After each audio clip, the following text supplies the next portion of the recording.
For today's ganap nga, narito ngayon tayo sa Sisigutilyo dahil sila accredited ng ICDEC.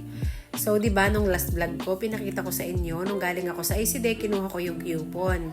As a member of ICDEC, meron silang binibigay na coupon at ito ay pwede mong ipalit ng food. So, eto na tayo guys. Kukuha na tayo ng food, ipapalit na natin yung coupon. So, ang coupon na dala ko ngayon is 400 pesos. So, dagdag pala dyan ako ng 200 plus pa kasi yung order ko worth 600. Pakita ko sa inyo mamaya yung in-order ko guys.